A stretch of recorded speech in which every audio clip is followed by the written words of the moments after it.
Here I come. I am coming for you this year. I am the best in the league. And it's funny. Even the media. I'm sorry, Chloe. Got to call you out for it. Got to call you out for it.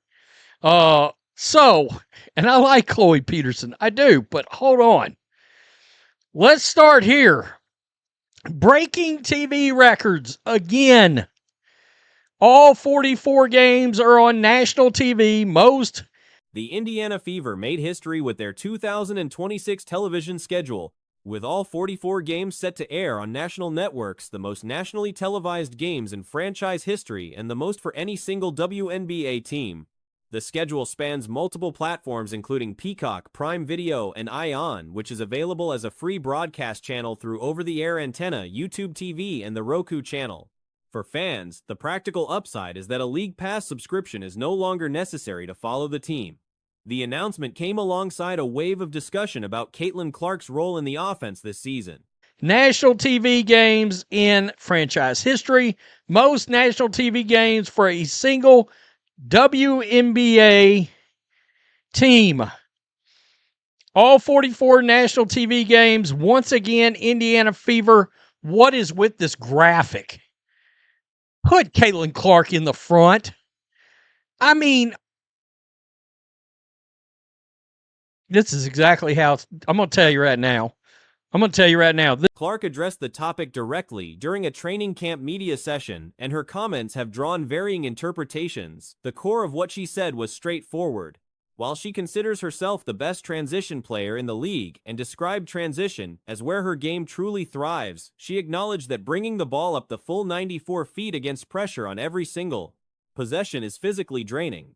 Given that reality, having other players capable of handling the ball and giving her brief moments off it makes the team harder to guard and opens up more versatility in how the offense operates. Clark pointed to Raven Johnson, Ty, Kelsey Mitchell, and even the team's forwards and centers as players who can fill that ball-handling role at different moments. I'll tell you right now, this is exactly how Stephanie White views this team. That graphic actually sums it up. I'm sorry. I'm keeping it real. Ain't no other way I'm going to interpret that. Right here. Bro, nobody is watching because of Mitchell. Put Caitlin Clark front and center for sakes. You know what might be the greatest takeaway from this? Your boy ain't got to have League Pass. She cited Aaliyah Boston as someone who stepped into that function frequently last season when the roster was dealing with injury issues. The emphasis, as Clark framed it, was less about a structural shift in her role and more about practical load management across a full game, getting small windows of rest rather than operating as the primary handler for every minute she is on the floor. Clark was also clear that the preseason is not the moment to draw firm conclusions about lineups or roles. The purpose of training camp and exhibition games, in her view, is to test different combinations, give players competing for roster spots a real chance to perform, and gather information. Boy ain't got to have League Pass. League Pass, peace. I'm out. WNBA just said, oh shit, our League Pass memberships just plummeted off a cliff. I got to tell you, though, you better have some streaming services. You better. Yikes. I mean, you've got some Peacock in here, Prime Videos in here. ION is over the... Look, you can get ION. She stated plainly that playing 30 minutes in a preseason game was not something she would be doing. The broader context of her comments is that she sees transition offense as the clearest path to her best basketball. Getting the ball off a rebound or in a fast break situation is when she functions at the highest level, and any system built around her effectiveness would logically prioritize creating those opportunities. The secondary ball handling conversation is best understood as a complement to that, not a replacement for it. Look, you can get ION free in a couple of ways. Over-the-air antenna. So if you got some rabbit ears, like it's on YouTube TV. Also, it's on Roku, the Roku channel. If you got the Roku channel on your Roku app, just click on that. ION is a free streaming broadcast channel. Now, this was put up and the Stephanon. Raven Johnson, meanwhile, has been drawing positive attention defensively during camp. Her ability to disrupt plays, combined with her intelligence reading situations and her quick uptake of new concepts day to day, has made an impression on the coaching staff. The volume of questions she has been asking, which she herself has jokingly noted might be wearing on people, has been viewed internally as a sign of the right kind of rookie mindset.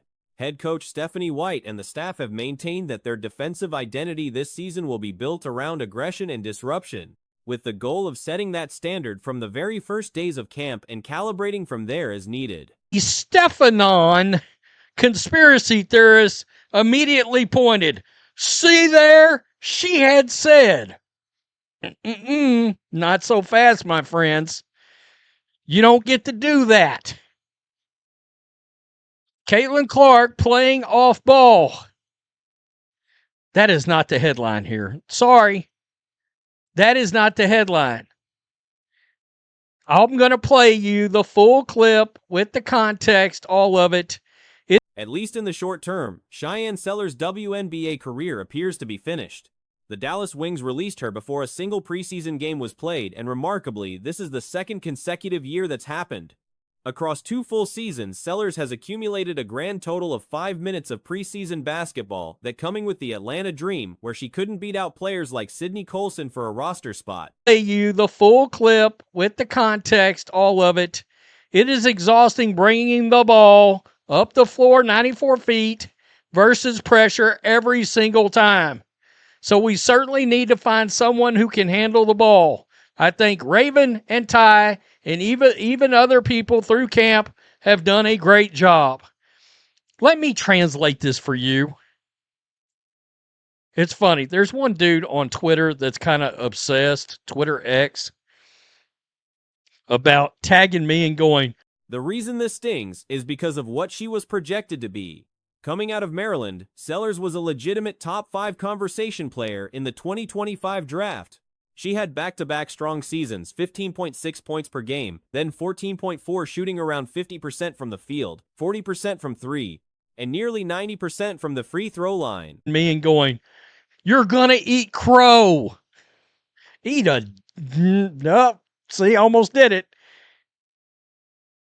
You're gonna have to take your takes back. No, I don't. Caitlin Clark literally just said, occasionally, I like playing off ball because I need a rest. I need to chill. By the way, that doesn't mean fail to pass her the ball. She was doing this as a 6'2" point guard, essentially flirting with 5'0", 4'0", 9'0" numbers at a size that almost doesn't exist at that position. Mock drafts had her going as high as 3, and almost nobody had her falling past 7. Some projections placed her above Sonia Citron. Shooting 50%, 40% from 3, and nearly 90% from the free throw line.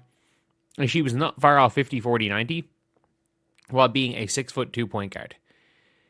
This was a player who looked to be, in every mock draft, you would not have seen her falling past like 7 in a mock draft.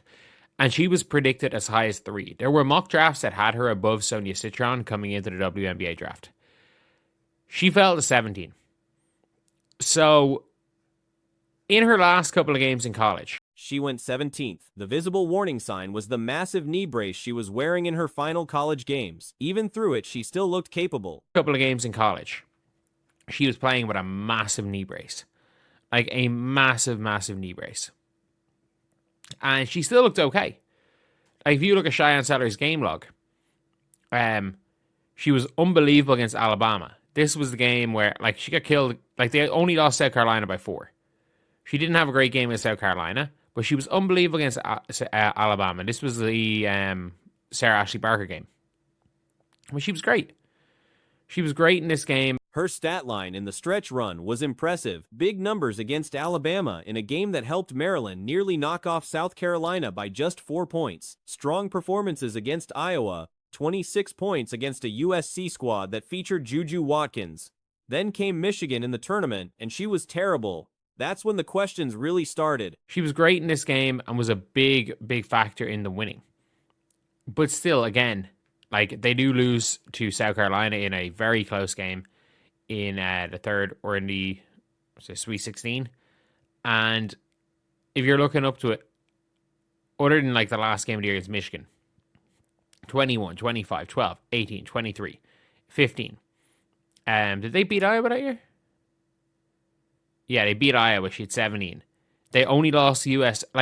But she came back afterward and looked fine, which made the drop to 17 feel dramatic at the time. Whatever was going on with that knee evidently hasn't gone away. She spent the past year playing overseas in Israel, not exactly a top-tier competitive environment, with a national program that barely ranks above some mid-level European sides. They barely lost to USC. This was a USC team that was, this was Juju's USC. She 26 against them. And then they got killed by Michigan in the tournament. She was terrible. That was when the question marks were started about her knee. But then she came out in the NCAA tournament, looked fine. She fell to 17. And people were like, oh God, how bad is her knee? And clearly, whatever the hell happened to her. The numbers there were not encouraging. 5 turnovers per game against 6 assists, a 1-to-1 turnover ratio, and shooting percentages that dropped below what she was putting up in the Big Ten. Then she couldn't make it to preseason game 1 in Dallas. Clearly, whatever the hell happened to her knee is just has destroyed her career. Maybe she wasn't that good in the first place. So she played overseas this year, but she was playing in Israel.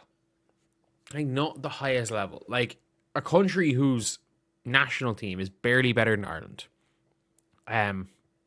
She averaged 5 turnovers a game to 6 assists. A 1-to-1 assist to turnover ratio, shooting much worse percentages. Last year, when the Golden State Valkyries passed over her at 5 a pick, most analysts had penciled in as sellers. There was a vocal reaction online. When she subsequently got cut by the expansion team before their first preseason game, it set off at least one prominent public rant claiming the league was prioritizing international players over American college prospects who deserved roster spots. That reaction is worth remembering now. Shooting much worse percentages at a lower level than she played in college in the Big Ten. Was not ideal. But she did not even make it to game 1 of preseason. I don't think anyone thought she was going to make the roster. But I also don't think that anyone thought that she was going to get cut before game 1 of preseason. She got cut before game 1 of preseason last year as well. And never forget, never, ever, ever, ever forget the rant.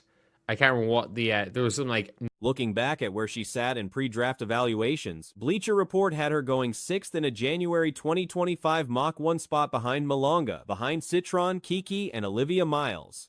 Most projections landed her somewhere in that 5 to 7 range. The common floor for her was still a productive wing who could handle the ball. I can't remember what there was some known Twitter account went on a big rant when she got cut, being the WNBA. The Valkyries are a disgrace. Expansion was supposed to add more players into college, and they cut her for an international player. This is a spot that's supposed to be for an American player, something along those lines. I'm gonna be honest when it comes to Cheyenne Sellers. She was supposed to be almost a prototypical modern point. The ceiling was a modern point guard with shooting range and size that teams dream about finding. She may never play a single regular season WNBA minute. For a player who was genuinely in the discussion as a top 3 pick just over a year ago, that's a stark outcome. Almost a prototypical modern point guard, or at worst case scenario, a good wing. But did she ever have a chance of making the team as a guard? Ironically, people are talking about these 5. Isaiah James and Odyssey. I have a very weird feeling that they're gonna go and take Grace Berger over Odyssey Sims. I genuinely do think that Grace Berger is more what they want. Her and Lindsay Allen, I think, are fighting out for. Women's basketball prospects aren't raw teenagers being developed over years. They're expected to contribute almost immediately. Sellers was supposed to be one of the more ready-made players in her class. The fact that she can't make a training camp roster twice running suggests the knee situation is far more serious than anything publicly acknowledged at the time of the draft.